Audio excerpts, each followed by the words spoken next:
കരുവന്നൂർ സഹകരണ ബാങ്ക് തട്ടിപ്പ് കേസിൽ കെ രാധാകൃഷ്ണൻ എംപിയെ സാക്ഷിയാക്കാനാണ് തീരുമാനം. കെ രാധാകൃഷ്ണന്റെ മൊഴി രേഖപ്പെടുത്തിയതിന് പിന്നാലെയാണ് ഇഡിയുടെ നീക്കം. കേസിൽ അന്തിമ കുറ്റപത്രം ഈ മാസം സമർപ്പിക്കും. 24 എക്സ്ക്ലൂസീവ്. റാഫി കരീം ആ വാർത്തകൾ ഒരുങ്ങുന്നു. റാഫി ചോദ്യം ചെയ്യലിനൊക്കെ വിളിപ്പിച്ചിരുന്നു. ചോദ്യം ചെയ്യലിന് എംപി 2 തവണ പോയിരുന്നില്ല, പിന്നീട് പോയി. അപ്പൊ അതിനുശേഷം ഇതിൽ സാക്ഷിയാക്കാനുള്ള തീരുമാനത്തിന്റെ പശ്ചാത്തലം എന്താണെന്നാണ് ഇഡി പറയുന്നത്. റാഫി.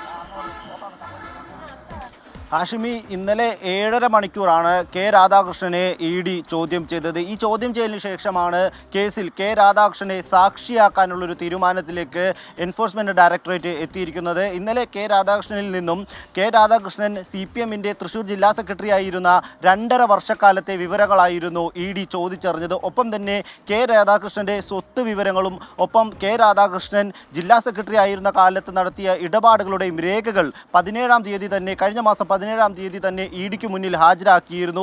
ഈ രേഖകൾ കൂടി മുൻനിർത്തിക്കൊണ്ടായിരുന്നു ഇഡിയുടെ വിശദമായ ചോദ്യം ചെയ്യൽ നടന്നത്. ഈ ചോദ്യം ചെയ്യലിന് ശേഷമാണ് കേസിൽ കെ രാധാകൃഷ്ണനെ സാക്ഷിയാക്കാനുള്ളൊരു തീരുമാനത്തിലേക്ക് എൻഫോഴ്സ്മെന്റ് ഡയറക്ടറേറ്റ് എത്തിയിരിക്കുന്നത്. കേസിൽ നേരത്തെ തന്നെ ഒരു കുറ്റപത്രം ഇഡി സമർപ്പിച്ചിരുന്നു. എന്നാൽ ഇതുമായി ബന്ധപ്പെട്ട് കാര്യമായ നടപടികൾ മുന്നോട്ട് കൊണ്ടുപോകാൻ എൻഫോഴ്സ്മെന്റ് ഡയറക്ടറേറ്റിന് കഴിഞ്ഞില്ല. ഇതിനെ തുടർന്ന് കിരൺ അടക്കമുള്ള പ്രതികൾക്ക് ജാമ്യം കിട്ടുന്ന ഒരു സാഹചര്യവും ഉണ്ടായിരുന്നു. എന്നാൽ ഈ മാസം തന്നെ അന്തിമ കുറ്റപത്രം സമർപ്പിക്കാനുള്ള തീരുമാനത്തിലാണ് ഇഡി എത്തിയിരിക്കുന്നത്. ഇതിൻ്റെ കൂടി ഭാഗമാണ് കെ രാധാകൃഷ്ണൻ അടക്കമുള്ളവരെ സാക്ഷി പട്ടികയിലേക്ക് മാറ്റിക്കൊണ്ട് അതിവേഗം നടപടികൾ പൂർത്തിയാക്കി കുറ്റപത്രം സമർപ്പിച്ച് കേസിൽ തുടർ നടപടികൾ മുന്നോട്ട് കൊണ്ടുപോകാൻ ഇഡി തീരുമാനിച്ചിരിക്കുന്നത്. ഇനിയുള്ള പ്രതികൾക്ക് ജാമ്യമടക്കമുള്ള സാഹചര്യങ്ങളിലേക്ക് വരുമ്പോൾ ഇഡിയുടെ ഭാഗത്തു നിന്ന് കാര്യങ്ങൾ വേഗത്തിലാക്കിക്കൊണ്ട്, നടപടിക്രമങ്ങൾ വേഗത്തിലാക്കിക്കൊണ്ട് മുന്നോട്ട് പോവുക എന്ന തീരുമാനം കൂടി ഈ കെ രാധാകൃഷ്ണനെ സാക്ഷിയാക്കുന്നതിലുണ്ട്. ഒപ്പം തന്നെ കെ രാധാകൃഷ്ണനെ ഇനി ചോദ്യം ചെയ്യാൻ അല്ലെങ്കിൽ മൊഴിയെടുക്കാൻ വിളിപ്പിക്കില്ല എന്നുള്ള സൂചനകളാണ് ഇഡിയിൽ നിന്ന് പുറത്തു വരുന്നത്. ഇന്നലെ 7.5 മണിക്കൂർ കെ രാധാകൃഷ്ണനിൽ നിന്ന് മൊഴിയെടുത്തത് അത് എല്ലാ വിവരങ്ങളും സമഗ്രമായി ചോദിച്ചറിഞ്ഞതിന് ശേഷമാണ്. ഇനി ഈ രേഖകളും ഒപ്പം തന്നെ കെ രാധാകൃഷ്ണന്റെ മൊഴിയും ഇഡി വിശദമായി പരിശോധിക്കും.